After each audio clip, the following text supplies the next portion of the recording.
नमस्ते। आज हम लाइट की दुनिया को एक अलग एंगल से देख रहे हैं, वेव ऑप्टिक्स। हाँ, बिल्कुल। हम ये समझेंगे कि लाइट हमेशा रेज या सीधी लकीरों में ही नहीं चलती, वो वेव्स की तरह भी बिहेव करती है।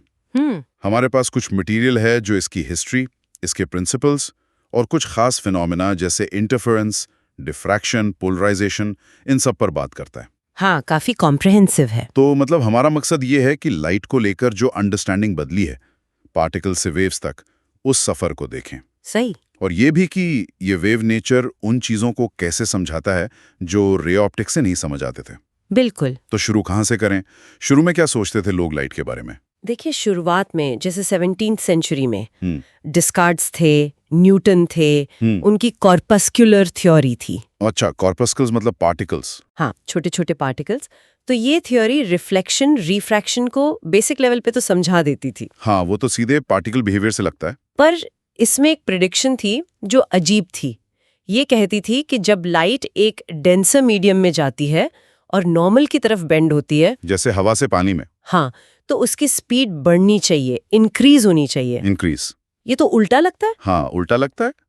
और फिर इसके बाद एक अलग आइडिया आया। वो किसका था? क्रिश्चियन हॉयगेंस का। लगभग 1678 में उन्होंने वेव थ्योरी प्रपोज की। अच्छा। और उनकी थ्योरी की प्रिडिक्शन रिफ्रैक्शन के लिए बिल्कुल अलग थी। उन्होंने कहा कि अगर लाइट डेंसर मीडियम में नॉर्मल की तरफ झुकती है तो स्पीड कम होनी चाहिए, डिक्रीज। तो न्यूटन से एकदम ऑपोजिट। एकदम ऑपोजिट प्रिडिक्शन। और काफी टाइम बाद 1850 में फुको ने एक्सपेरिमेंट करके ये कंफर्म कर दिया। क्या कंफर्म किया? यही कि लाइट पानी में हवा से धीरे चलती है। तो हाइगन्स सही निकले। अच्छा, तो एक्सपेरिमेंट्स ने वेव थ्योरी को सपोर्ट करना शुरू कर दिया।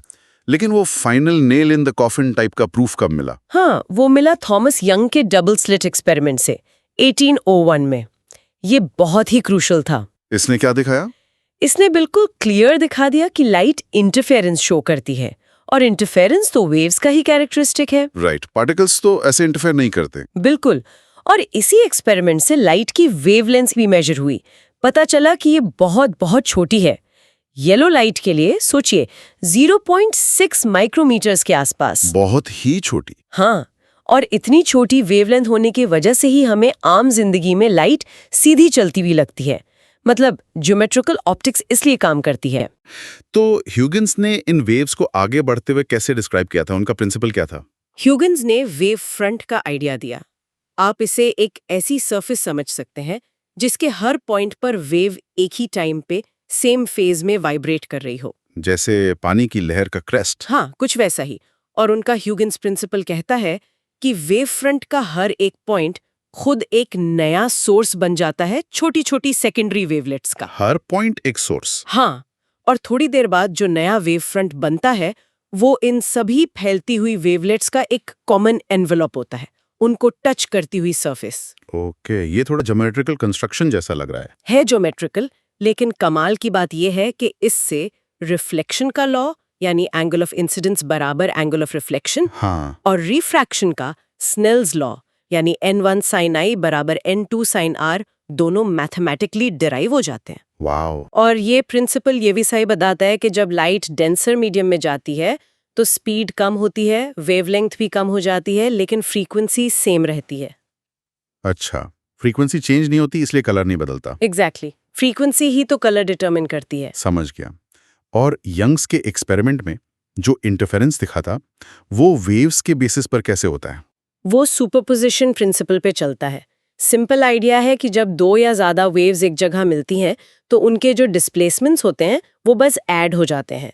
Vector addition. हाँ, लाइट के केस में अगर आपके पास दो कोहेरेंट सोर्सेज हैं। कोहेरेंट मतलब? कोहेरेंट मतलब ऐसे सोर्सेज जिनके बीच फेज डिफरेंस कांस्टेंट रहता है, टाइम के साथ बदलता नहीं। जैसे यंग्स के एक्सपेरिमेंट में एक ही बल्ब से लाइट लेकर दो स्लिट्स बनाई थी तो वो कोहेरेंट हो गए। ठीक है। तो जब इन कोहेरेंट सोर्सेज से वेव्स निकलती हैं और स्क्रीन पर मिलती हैं तो वो इंटरफेयर करती हैं। कैसे?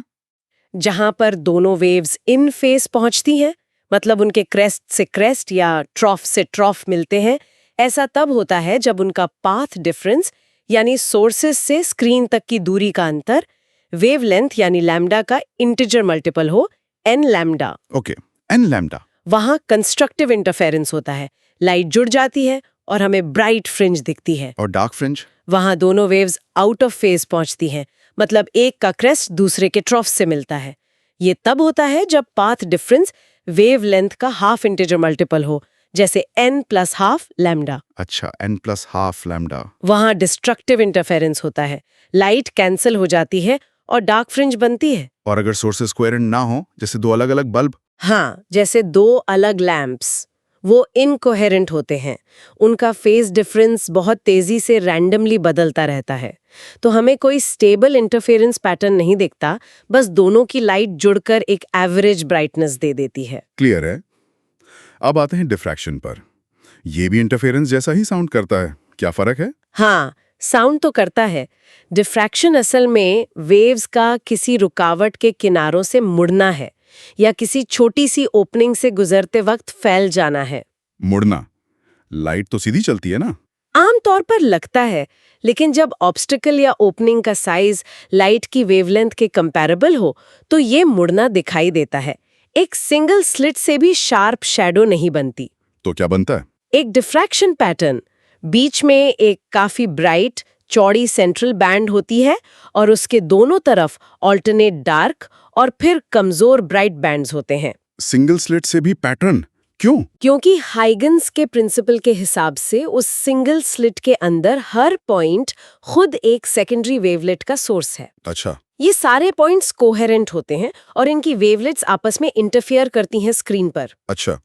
तो सिंगल स्लिट के अंदर के पॉइंट्स ही इंटरफेयर कर रहे हैं। हाँ। और जो डार्क बैंड्स बनते हैं वो उन एंगल्स पर बनते हैं जहां स्लिट के एक हिस्से से आने वाली लाइट दूसरे हिस्से से आने वाली लाइट को डिस्ट्रक्टिवली इंटरफियर कर देती है। बहुत सैटल है ये तो। फाइननेस के बारे में कुछ कहा था ना? हाँ, रिचर्ड फाइमन ने पॉइंट आउट किया था कि फिजिकली इंटरफेरेंस और डिफ्रैक्शन में कोई बहुत शार्प बाउंड्री नहीं है, दोनों ही सुपरपोजिशन का नतीजा है। बस हम टिपिकली इंटरफेरेंस तब यूज करते हैं जब कुछ डिस्क्रीट सोर्सेज हों, जैसे दो स्लिट्स, और डिफ्रैक्शन तब जब सोर्सेज का एक कंटिन्यूअस डिस्ट्रीब्यूशन हो, जैसे एक स्लिट के पॉइंट्स। तो दोनों में लाइट एनर्जी रीडिस्ट्रीब्यूट हो रही है, पैटर्न बन रहा है। बिल्कुल, एनर्जी गायब नहीं होती, बस कहीं ज्यादा कहीं कम हो जाती है। समझ गया। और अब आखिरी चीज, पोलराइजेशन। ये क्या बताता है लाइट के बारे में? पोलराइजेशन एक बहुत इंपॉर्टेंट प्रूफ है कि लाइट वेव्स ट्रांसवर्स होती हैं। ट्रांसवर्स मतलब? ट्रांसवर्स मतलब जो ऑसिलेशन है लाइट के केस में, इलेक्ट्रिक फील्ड का ऑसिलेशन, वो वेव के चलने की डायरेक्शन के परपेंडिकुलर होता है। जैसे रस्सी में वेव भेजते हैं तो रस्सी ऊपर नीचे ऑसिलेट करती है जबकि वेव आगे बढ़ती है। ओके, तो लाइट में भी ऐसा ही है? हाँ, जो नॉर्मल लाइट होती है जैसे सूरज से या बल्ब से, वो अनपोलराइज्ड होती है। मतलब उसका इलेक्ट्रिक फील्ड प्रोपगेशन डायरेक्शन के परपेंडिकुलर तो होता है, लेकिन सभी पॉसिबल परपेंडिकुलर डायरेक्शंस में रैंडमली ऑसिलेट करता रहता है। अच्छा, हर डायरेक्शन में? हाँ, अब एक पोलरोलिंक फिल्टर आता है। उसमें लंबे एक लाइन में लगे मॉलिक्यूल्स होते हैं। वो अपने पैरेलल डायरेक्शन वाले इलेक्ट्रिक फील्ड ऑसिलेशंस को एब्जॉर्ब कर लेते हैं। ओके। और जो ऑसिलेशंस उनके परपेंडिकुलर होते हैं उन्हें जाने देते हैं। इस डायरेक्शन को फिल्टर की पास एक्सिस कहते हैं। तो जो लाइट फिल्टर से निकल के आती है वो लिनियरली पोलराइज्ड होती है। उसके ऑसिलेशन सिर्फ एक ही डायरेक्शन में होते हैं। अच्छा, तो ये फिल्टर लाइट को एक तरह से कोम कर देता है? हाँ, कह सकते हैं। और अगर ये पोलराइज्ड लाइट एक और पोलरॉइड से गुजरे तो कितनी इंटेंसिटी निकलेगी, ये उन दोनों पोलरॉइड्स की पास एक्सिस के बीच के एंगल थीटा पर डिपेंड करता है। एक लॉ है, मालिस लॉ। क्या कहता है वो लॉ? वो कहता है कि जो ट्रांसमिटेड इंटेंसिटी है I, वो होती है I0 cos स्क्वायर थीटा। यहाँ I0 इंसिडेंट पोलराइज्ड लाइट की इंटेंसिटी है। Cosine squared theta. ओके।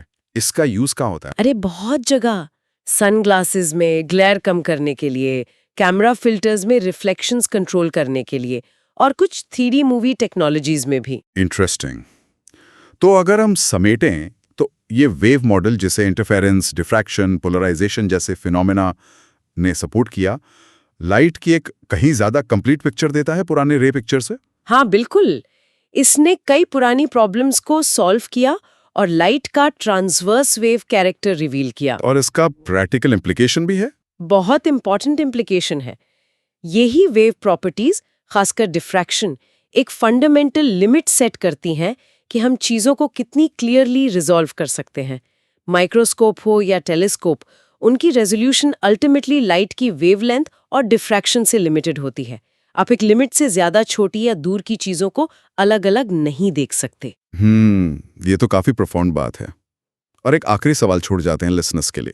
हाँ, अगर लाइट इतनी स्ट्रांगली वेव जैसा बिहेव करती है इन सब एक्सपेरिमेंट्स में, तो फिर वो फोटो इलेक्ट्रिक इफेक्ट जैसे फिनोमेना से कैसे मैच करती है, जहां वो बिल्कुल पार्टिकल्स की तरह बिहेव करती लगती है? बिल्कुल सही सवाल है।